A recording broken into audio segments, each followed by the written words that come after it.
Today is the 25th anniversary of the first ever episode of Gilmore Girls hitting the airways, and what better way to celebrate 25 years of Gilmore Girls than by announcing I'm halfway through season 1. Obviously, I am a quarter of a century late to this show, but I'm loving it, and things are getting messier. Episodes 8 through 12, which are the ones we're going to be covering in today's video, are very cause and effect, have a lot of links between them, so I'm going to take each episode at a time. Episode 8, first note I have is Boo, Mr. Medina. I did not care for the storyline, not because I didn't care for it, but because we'll get into it a little bit later because they're still together in episode 8 where we are right now, you and I, but we know that's not gonna last. Like, I get the concept of this mother who's trying to do the best thing for her daughter, but is also still pretty young, she's attractive, she wants to date, she wants to feel loved and appreciated by a man, and Mr. Medina happens to be like the first one that's like very much going after her, and they kind of had this like, will they, won't they, and then episode 8,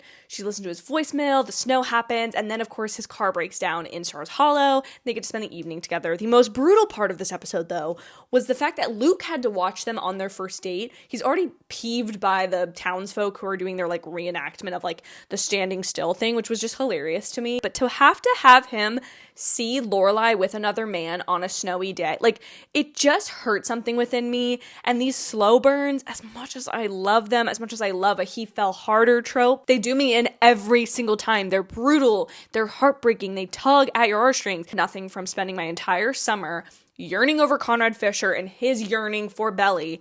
Here I am again, doing it for a show that's 25 years old as I am. The one thing I had noted here was, in this episode, Rory is obviously at the Gilmore. She's kind of trapped there after school because the snow closes off the roads, which was a really nice episode to get to see her alone with the grandparents, but it left me with a couple of questions because they gave us some visual cues that made me think, this is important, we're gonna come back to this. Does Rory know who her father is? Because when she looks through Lorelai's room at the Gilmores and she sees the photo booth photo of Lorelai and Christopher, is that the first time she's seeing a photo of her dad? Has she ever met her dad? Because the way that Lorelai talks about him, it's not like it's a secret. She definitely refers to it as like, no, this is the best thing that could have happened for me and Christopher.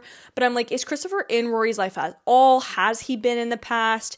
Is he going to come back and be a love interest for Lorelai? I'm excited for the drama of it, and I was very interested because I'm like, I don't know what Lorelai has tried to keep from her daughter, especially with like her dynamic with her own mother. I just thought that was significant to see Rory being in the exact point of life where Lorelai ended up being pregnant with Rory, which I think there's some, again, interesting things that are happening in some of these follow-up episodes that really dive into that, and I'm excited to see where the show goes in the future with it. But the other question I have is, can Emily Gilmore cook at all?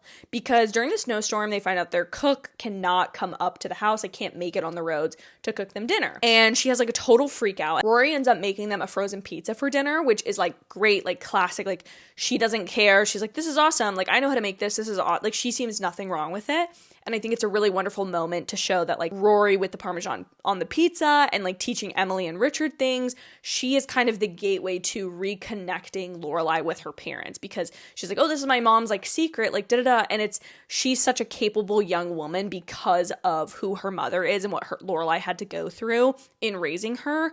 But at the same time, she is impressive to her grandparents because she's super smart. She's a good girl. She's this like perfect Mary. She's a very good kid. However, the reason I ask can she cook is later in episode 10, the Christmas episode, there's a reference to Emily constantly making her famous like apple fritters or something like that Lorelai loves to eat. And where I'm blinking is obviously baking and cooking are different. So I didn't know if this was supposed to be, and it could be a multitude of these, but a symbol of Emily's wealth and like detachment from reality versus Rory and Lorelai, or if it's she only cooks those for her daughter because it's noted that she didn't make them this year because this was the year Lorelai wasn't going to go, or if this is just genuinely like a misstep. It just kind of shocked me because I'm like, if you can make apple fritters, I think you know how to make a frozen pizza. I also love this episode how Lorelai is talking like the whole episode about how she loves the snow.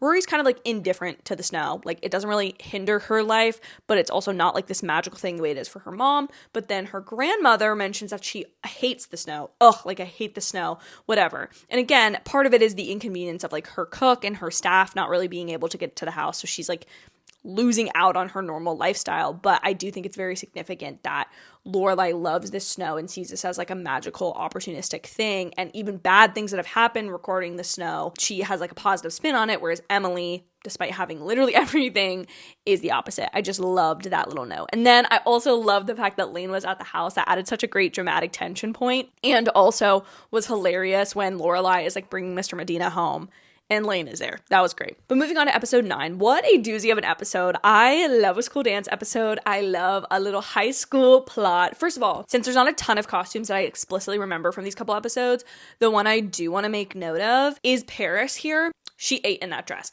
Not that Rory's dress wasn't beautiful and classy, and again, they kept her in that like blue periwinkle color to keep her like quote unquote goodness or innocence, as a couple of you have commented. Paris, I just loved hers. I was like, ooh, I like this. It was kind of sassy and I liked it. Also loved Dean at the dance. I can kind of see, if I'm being completely honest, in this episode when he's like, do you want to go to the dance? Do you not?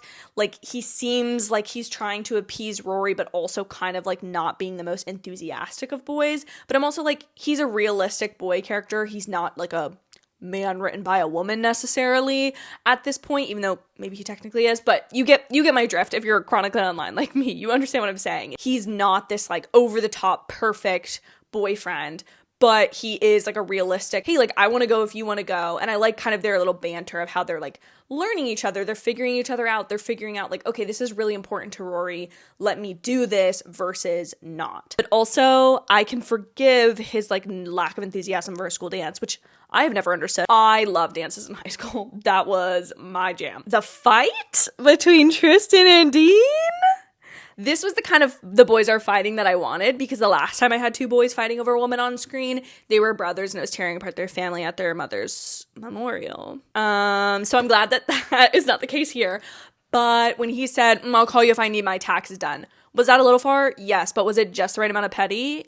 Yeah. Also, after having the song Actually Romantic come out with Taylor Swift's new album, The Life of the Showgirl, Actually Romantic could be placed in this episode if it was made again today for both Paris and Rory and Dean and Tristan. Like, why are you obsessed with me? What is your problem? Like, you need to calm down. But actually, it's kind of sweet. And I'm not going to let this affect me because I'm a bigger person.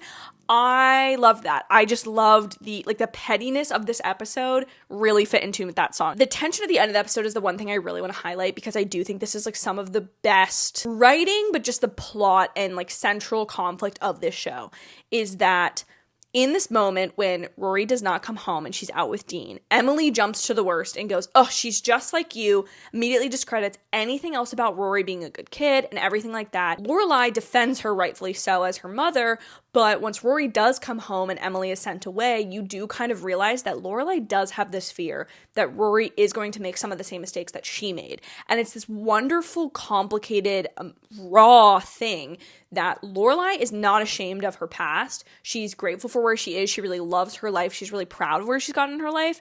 However, she's not going to deny the fact that she would have had different opportunities and her life would have looked different if she'd never gotten pregnant with Rory. And it's not at all about the fact that she wishes she didn't have Rory, which I think is something that like Rory is almost trying to like be a mean teenager about and like pick at, this insecurity of her mother's. But like, I think it's just really beautiful mother-daughter, like 3-generation thing of the way in which like one mother is clearly so ashamed of her daughter, even though really she's just hurt that she doesn't know her daughter, and it like their relationship is strained because of her own doing, and that's of course Emily. But then Lorelai kind of feeds into some of the things that Emily did to her the minute Rory messes up one time, which I do think it's interesting. And like with any show or movie, it's like, why now? Why are we starting the story now? Like, why is this the point the story is starting? And I think here, it's obviously, like, Rory going to a new school in Chilton, but I think part of it is, like, Rory, this is her first time where she's being not just a child, she's, like, a teenager at the start of the show, that she's having a boyfriend for the first time, like, she's maybe sneaking out of the house, maybe messing up, maybe not doing well in her grades.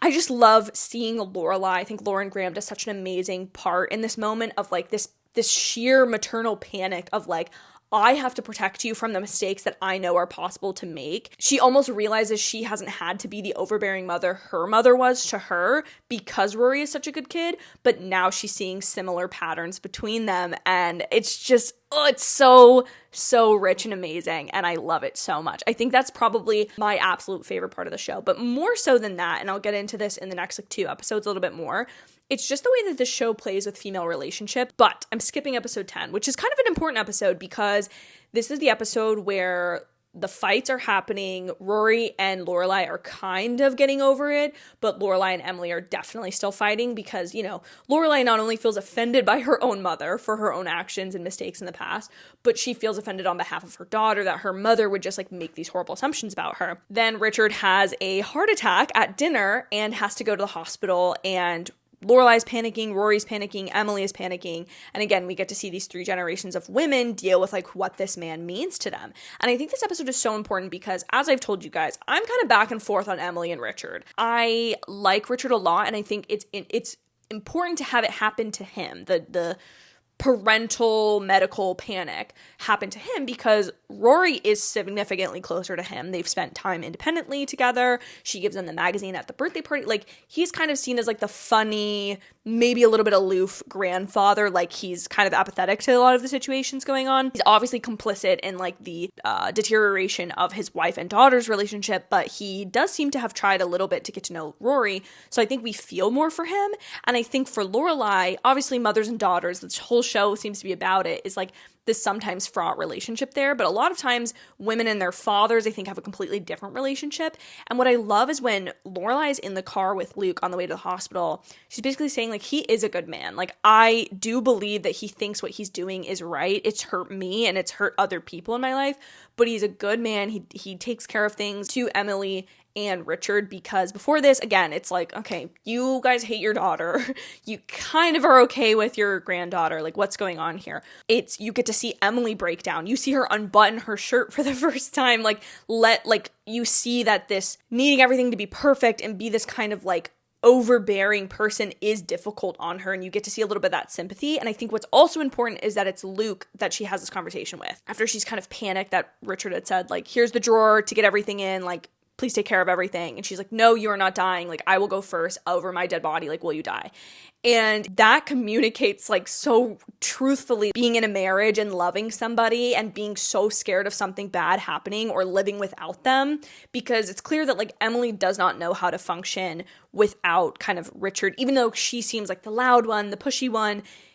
That's her rock. That's her person that she cares so much about. And it just feels very indicative and significant to me that all of the women feel like Luke is a safe place to talk to. I think is really obviously important, not only for foreshadowing of him and Lorelai being together, but the fact that he is just this stable presence in all of their lives now, and he is a significant person. And also, Alexa, play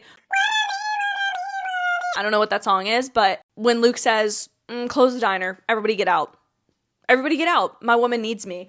Oh, he's so good. I love him so much. But that's all I have to say for episode 10. I'm glad everyone's okay. Episode 11, everyone cheer, say thank you, because the Mr. Medina storyline is over. Because listen, this episode is exactly why the storyline made me uncomfy. It's not that it's bad. It's perfect TV relationship where it's you probably know that this is not the right relationship to have as with your daughter's teacher, but you kind of do it anyway, and then you kind of see the consequences of that when Paris sees them kissing, and then of course tells the entire school. But this is why it made me uncomfortable, is because Lorelai is such a good mom in so many ways, and obviously giving her flaws like this makes her so much richer of a character. And I get, again, every time I talk about this show, I understand more and more why it's so beloved and so popular. But this just makes me uncomfortable. Why are you kissing your daughter's teacher at school? Why are you dating your daughter's teacher? Why are you complicating things when your daughter is calling this guy by his first name and that's her teacher? And it's just all that stuff. So I'm glad the storyline is hopefully done. I don't want to ever see Mr. Medina's face again. I hope Rory gets a new English teacher and we're done. This relationship was important because I think there constantly needs to be something that's adding a difficulty to Rory and Lorelai's relationship, because they do get along so well. They are, in a lot of ways, very similar people, but I think these moments of weakness, quote unquote, on either of their parts really forces you to examine in the story how they really are different. But yay for Paris and Rory progress. If anything was gonna come from the Mr. Medina storyline, the fact that Rory and Paris don't absolutely hate each other's guts anymore is progress. I feel over the last couple episodes, they've traded weaknesses at school. Like Paris's family has been talked about and she didn't have a date, whereas Rory has like a boyfriend that takes her to the dance. Like I like that they kind of feel like they're more on equal ground. So it's the first time they can actually kind of maybe look at each other as equals and as friends and maybe not as much as competition. Obviously, friends is still a stretch at this point. I just love how they show female characters like making mistakes that are like a little bit cringy as another woman, but you're also like, I have done things like this and I have been in situations like this, not kissing my daughter's teacher in her classroom, of course, but like I've had a friend of me, or I've had like the competition with a girl at school, my best friend that I work with. Like I just love the way that they string these characters together. It's so good and it's such a shining point of the show. Finally, episode 12. I am counting this as Luke and Lorelai's first unofficial date because the way he whips out those cards and looks at her and like twice, 2 or 3 times throughout the episode is kind of referencing like, we should do this sometime. Like we should hang out sometime. And I love the fact that Lorelai is kind of not really processing her. Like do what? Like what do you mean? That I kind of like seeing Luke jealous. I also really love this episode for Suki because she's such a charming character and I like seeing her have like a romantic storyline. I like the fact that in this show they really have built out this entire small town and this cast of characters in a way that you do really care about everybody, and I really love that. Lane, it's so funny to me that she's constantly falling for a new boy and then immediately getting over him and moving on to the next boy. I think it's probably going to serve as like a juxtaposition to Rory and her relationships because Rory seems a little bit more like a relationship girl. Now, I cannot remember if Adam Brody is in this show. I want to say he is because Lane has a boyfriend who reads the Bible even though he's Jewish, and I don't know why. I think I'm conflating Seth from the OC with Lane's boyfriend in this show. I don't want to Google it because I don't want to spoil it for myself, especially because if it is Adam Brody, I'm gonna flip my freaking lid because I love him so much. As you know, I'm so excited for Nobody Wants a Season 2, but I want Lane to find someone who is good to her and kind to her and sweet to her. That's essentially everything I had to say for episodes 108, 9, 10, 11, and 12 of Gilmore Girls. For the next video, I'm planning to watch 13 through 16, and then the final video for season 1 will be 17 through 20. I think that way I can probably get a video out to you sooner. I'm hoping before Christmas time we can get like 3 seasons deep in this show. So if you're wanting to see all of that, it is a goal of mine to hit 6,000 subscribers. So if you would like to join our little fangirl community here, please subscribe. I've got a lot of fun content coming for you, not only about Gilmore Girls, but with My Life as the Walter Boys, Nobody Wants This, season 2, and Maxton Hall season 2, and then Bridgerton might be coming our way sooner than we think, so maybe that too. Thank you guys so much for watching. I so appreciate all your kind words, all your comments, all your likes, and of course all of you who have subscribed from the last video, and I will see you in the next one, hopefully not a full week from now. Bye, y'all.